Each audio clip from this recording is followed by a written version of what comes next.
Hello and welcome to episode 46 of Counterthought. Have you ever kicked a hornet's nest accidentally? And then all of a sudden you are sitting here wondering how you even got into this situation in the first place? Well, that happened to me recently, and it happened to me regarding flat Earth. So let me take you back a little bit and kind of set this up for you. Going back, I think maybe 3 weeks ago or so, some friends of mine, fellow podcasters, had posted to an IG story of theirs asking flat Earth or spherical Earth, globe Earth, is it worth the debate? And I chimed in saying, nope, not even worth the time. They said, well, what do you mean? Like, is it settled science? So I said, yep, pretty much settled science. There's nothing out there that will prove a flat Earth. We have everything to prove that it is a globe, a spherical Earth. Well, that caught the attention of one of their friends, and he and I debated a little bit on that post, probably going back and forth about 5, 6, maybe 7 times, guy. I gotta admit, I didn't keep my composure because in my mind, I'm thinking, how can anybody think that there is a flat Earth? I mean, there is science and just so much to back up the spherical Earth. Pictures, photos, and again, science, calculations, astronomy, astrophysicists, regular physics, mathematicians, geology, oceanography, aeronautics, and all this stuff to back up the claim that the proof that we live on a globe. So a week or two went by, and the question was posed again, like, hey, flat Earth or not? And I chimed in, like, once again, spherical Earth, globe Earth. And then the friends of mine, they asked me the question, "Hey Brian, do you want to debate this topic?" Sure, why not? I mean, I'll debate it. Let's set some rules and the parameters for the debate, and let's go. Well, that debate happened this past Saturday. It was a 2-hour debate. I prepared for it. I mean, I released my normal podcast episode last week, episode 45. If you haven't watched it, go check it out.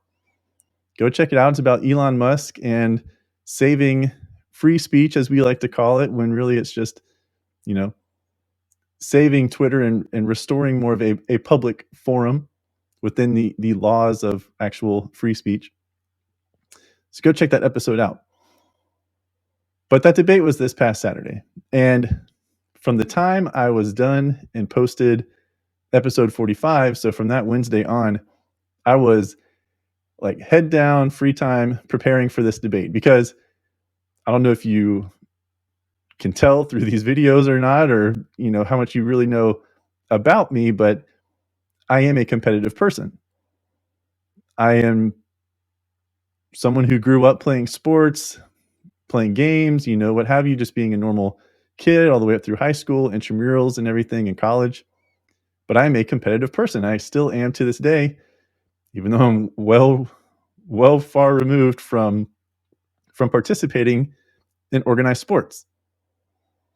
So I took this debate as a competition, and I was preparing. I was researching. I was taking it like trying to get into a lawyer mindset.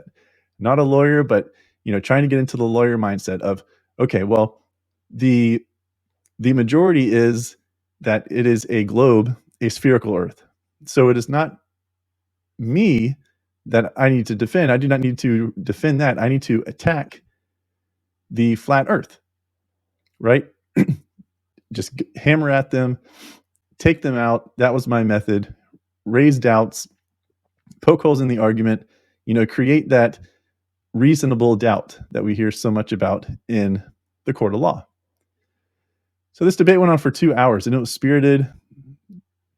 I enjoyed it. I was fired up at the same time. It was kind of like some crazy emotions and everything going on inside of me, because I mean, I had this adrenaline going, and it's like, for a debate, yeah, man. I don't like to be wrong, and 2, I definitely don't want to lose. So I mean, this was like a sporting event for me. I mean, I was vested. And in my humble opinion, I dominated. And those who were watching that debate or seeing a replay would probably say that I didn't, because the host, along with the individual I was debating, and then a lot of the people watching the live, are flat earthers. It is a flat earth because they do not trust government. And when they say government, they mean NASA or any government money that goes to an organization, a private company that has anything to do with space exploration. Don't trust it. Don't trust it. So you have the anti-government trust conspiracy wing, and then you have literal or literalists for the biblical side, Christians. And in that debate, I was debating both simultaneously, because I knew through the previous back and forth with the fellow debater, my opponent, that he referenced biblical reasons, scriptures, and then he referenced also science or lack thereof. But it is this Christian group that I want to focus on within this episode. Not only do I find it hard to believe that we live on a flat earth, since there is no scientific evidence to substantiate that claim. Matter of fact, there isn't even a definitive flat earth model. That's how weak of an argument that it is. But there is also no biblical proof that says we live on a flat earth. And it just boggles my mind that I'm discovering a good amount of Christians, and this whole flat earth thing is growing. It's kind of been going on for the last 3, 4, 5 years. As I found out during my research, it's kind of really spooled up and built over this time. But I'm realizing that there are a lot of Christians out there who believe that there is a flat earth, and there is just not biblical proof. There are a lot of idioms and metaphors within Scripture that mention round, four corners, the looks like a stamp, the undulations and everything in the earth looked like a press on an envelope, melting of the wax, and you use your seal and you press it down. But nothing that explicitly says we live on a flat earth. But this Christian belief that we do live on a flat earth gives me some concern. It is my belief that Christians who believe in a flat earth, even though they don't realize they're doing it, I believe that they are minimizing the power and the wonder and the capabilities of our God, the Lord Almighty. I mean, it says that He set the foundations for earth.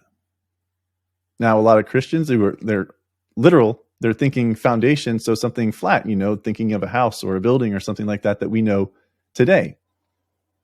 Instead of considering that foundations instead means that everything that this earth is about is set on God, by God. He created it.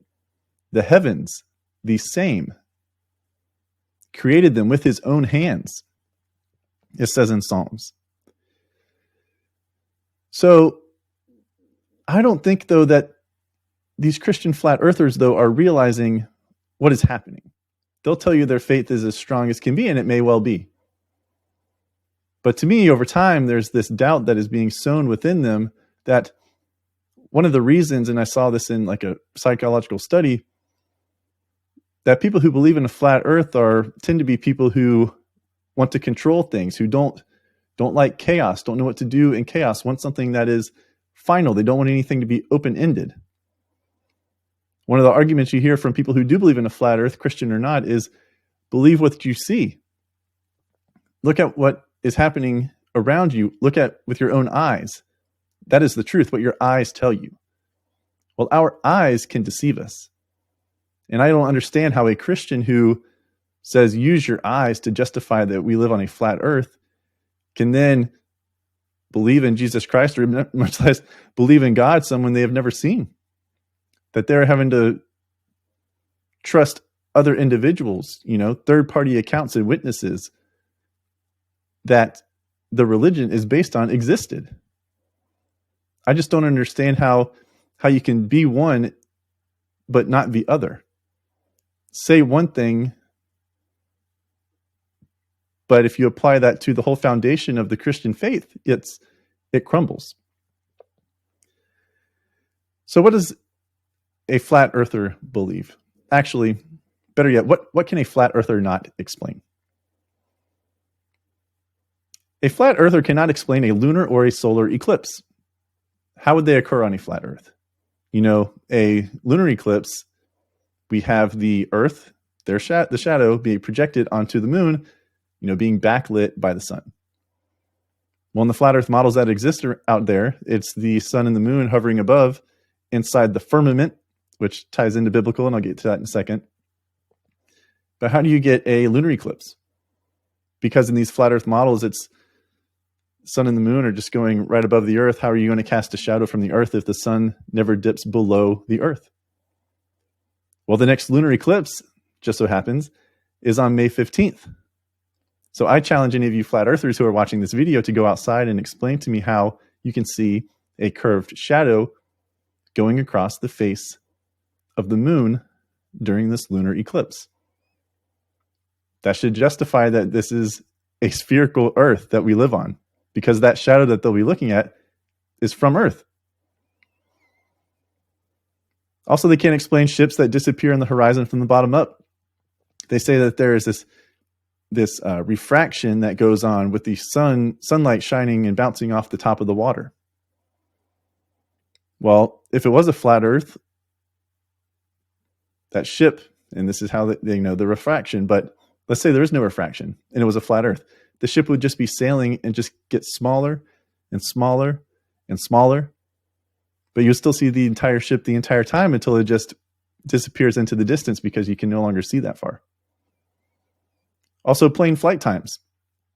In one of the flat Earth models shown right here on the screen, you can see how it is spread out. And in order to go from Santiago, Chile, in South America, to Sydney, Australia, the shortest distance between 2 points we know or should know is a straight line. So how come the planes don't fly over North America? On a globe, they stay in the southern hemisphere and fly around the Pacific Ocean to get from Santiago, Chile to Sydney, Australia. Another thing a flat earther can't explain, whether a Christian or not, are the constellations and how they vary based on the distance from the equator. If the Earth was flat, you could see the same constellations regardless of your location. Sunrise and sunset. So the lunar eclipses and sunrise, sunset are the two simplest ways to prove that it is a spherical Earth. Because it is also the two things so simple that flat Earth should be able to explain if we truly lived on a flat Earth. But they can't. So like I said, sunset, models I've seen for flat Earth, the sun never goes below Earth, below the horizon. There's talks about there's a spotlight effect for the spherical sun that we can see in the sky. That defies all laws of light and how that functions. You can't have a circle in the sky, but yet be a spotlight, especially when the sun gets lower in the horizon. So again, this stuff just doesn't make sense. If you're on a flat Earth, raising up in height means you wouldn't be able to see any farther, but in a spherical Earth, you could. You could see beyond the curve if you were high enough. Now, we as normal humans, you and me, we can't get high enough. I think you have to be roughly about 60 miles above the Earth to above sea level to actually see the curvature, which happens to be around, I believe, that breaking point or that barrier to technically be in space, to be out of the Earth's atmosphere. So you can watch the Blue Origin flight that Jeff Bezos and his friends or small crew, I think it was like 4 or 5 of them total, did last year. And you can look out the windows in their Space Origin flight and you can see the blue curvature out their window. Flat earther also can't explain the behavior of the other planets in the solar system. A flat earth model, it's just the moon going around in a circle similar to the sun right above the earth. So again, explain these eclipses to me. And why would God create the earth to be any different from these other planets that we can literally go outside with a telescope and look at and see that they are round, they are spherical, they have moons? Why would God create us to be different? Some Christians, they believe that God would make us to be different because we are special. They say if we were just spherical like all these other planets that we see in the solar system and in these other galaxies and what have you, then we would be considered insignificant. Insignificant? That's exactly what I'm talking about with this seed being planted in the mind of a flat earth Christian. It is the seed of doubt. God said that He is the foundation of this earth. So how can we be insignificant? There are other locations in the Bible, other stories where he talks about, if I take care of the birds as they fly through the air, take care of them with food and water, like how much more will I care for you? So how can earth be insignificant? I don't understand. Again, it's a seed being placed, whether it's being realized or not, that you are limiting God. Some instances you are contradicting God. All of his might, his wonder, his power, his miracles. How can you believe those things when you read the Bible, but then say that there's no, you can't explain X, like water on the bottom of the southern hemisphere, or how does someone stand on the southern hemisphere because you're thinking they're upside down? You don't want to believe that's possible, but yet you'll believe a miracle? You'll believe that Jesus could spit into the dirt, create mud, put it on a man's eyes who is blind, and then he can see? You'll believe that Jesus can raise a man from the dead, Lazarus, but you won't believe that God can create us to live on a spherical earth and for water to stay and not fall off? For people not to fall off? Explain that to me. If you're a flat earth Christian, explain that to me. How can you believe in miracles? How can you believe that the curtain in the temple that separated the Holy of Holies, which is said to be about 4 inches thick, was torn in two from top to bottom when Jesus died on the cross, but yet you think God would leave earth insignificant as just some tiny little marble amidst the... Explain that to me. Chaos of the universe? Another thing a flat earthers can't explain is 24-hour daylight and darkness simultaneously. In the summertime, in the northern parts of Alaska, you can have 24 hours of daylight. I've been there. I've seen it. And then at the same time, down there towards Antarctica, the southern tips of South America, it would be 24 hours of darkness. You can't do that with the sun and the moon just hovering above the earth. They say it's possible whenever you do the spotlight, but the sun can't be a spotlight because you can see it in the sky. And if the sun was a spotlight and it was shining down, if I was in an area of darkness not covered by the spotlight, I would see the spotlight. Just like if you're in a theater and you see a spotlight shining down onto the stage and you're in the crowd, the house, sitting down watching, you can see the spotlight shining. I mean, it's not difficult to explain away. But for the flat earth Christians who, I guess, are taking this from more of a literal perspective, they will talk about the firmament, and the vault in Genesis 1, 6 through 8, and also 14. It said that a vault was created to separate the waters from below and the waters above, and the vault was called the sky. Well, the Hebrew word for vault and firmament can also mean expanse.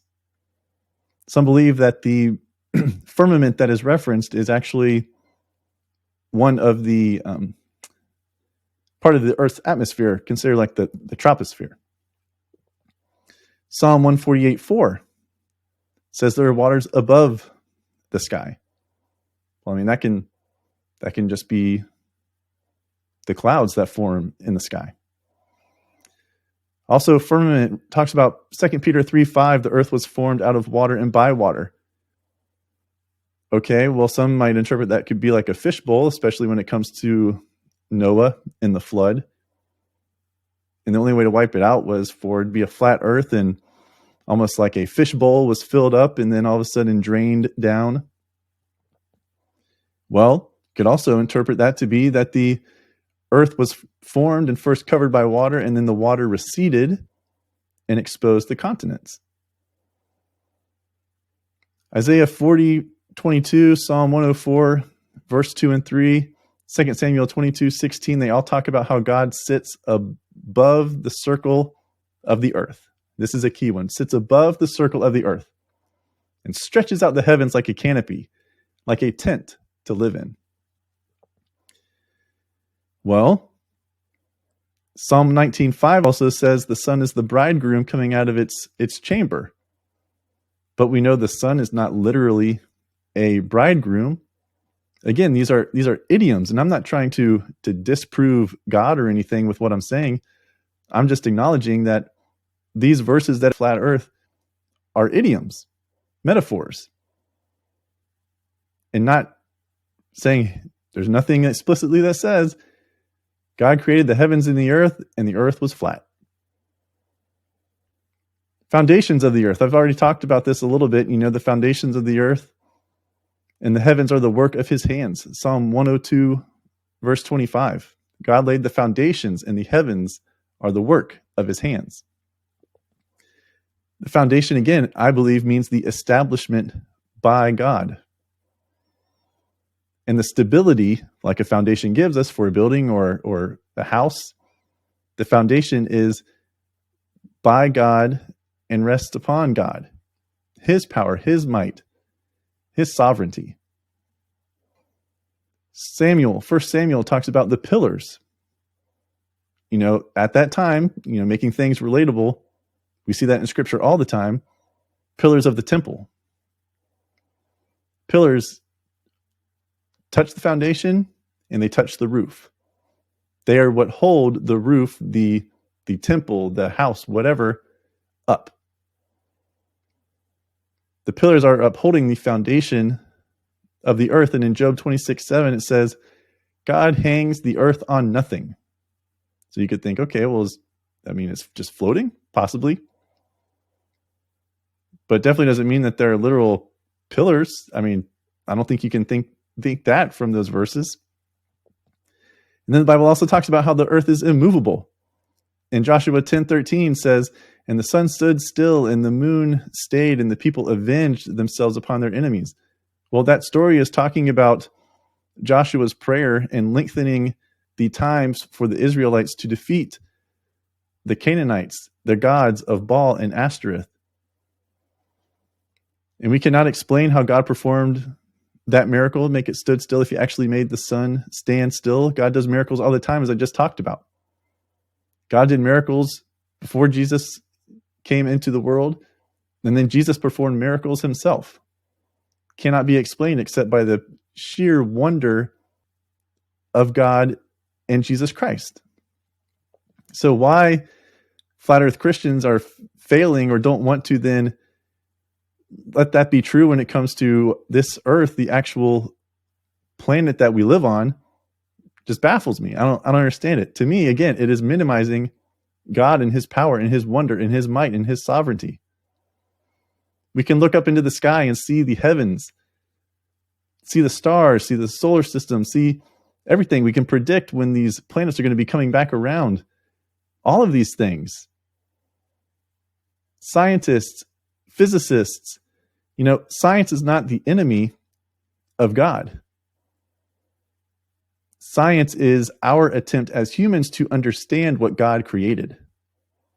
So to dismiss something because you don't believe that the science is possible because you don't understand it, that seems foolish to me. God put people on this earth to create wonderful things, to do wonderful things. Our anatomy is science. We wouldn't know about our anatomy if it was not for doctors, for researchers. We would not know how to grow specific plants or other things like that, just going basic in your own garden if it wasn't for science. So you can't just discredit science and think that it is an evil. Science is not the evil of God. Science is our way to try to understand how God created what he did on this earth and everywhere. On this earth and in this universe. So again, to me, a spherical earth is not satanic. It is not meant to hide God. To me, the flat earth hides God. It hides his abilities, his capabilities, everything that he accomplished in this creation.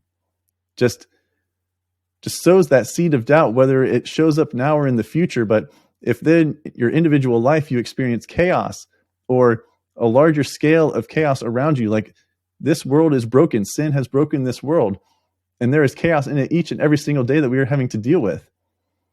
And now that you're putting the seed in your head that limits God, that somehow Earth is insignificant because it is just a little blue marble amongst all these galaxies, as if we are unprotected. I just don't understand that. Fellow Christians, I do not understand that. Explain that to me. Explain how you can believe that we are not protected when God said that he laid the foundations of the earth. The earth is not insignificant. Whether everything that we know about our solar system and the galaxies, the galaxy we are a part of and other galaxies, whether or not all of that is true to the 100% true, we are not insignificant. We are not at risk of just being blown out of our solar system. That is limiting God. And it may seem unimportant now, but I believe that is a seed that is being buried deep into us that in the future may bear a poisonous fruit. It sows a seed of doubt. And amidst the chaos in this world, and it worries me that seed of doubt may cause us to not trust God when we need to trust him most, amidst the chaos and the sin happening in this world. So flat earth Christians, please do not let that seed of doubt enter into your mind. Try to get rid of it, please. Again, Job 9 verses 4 and 10 says that God's wisdom is profound, his power vast. He performs wonders that cannot be fathomed and miracles that cannot be counted. Thank you for joining me for another episode of Counterthought. Please check out these two videos to my left and my right, and remember to hit the like and subscribe button.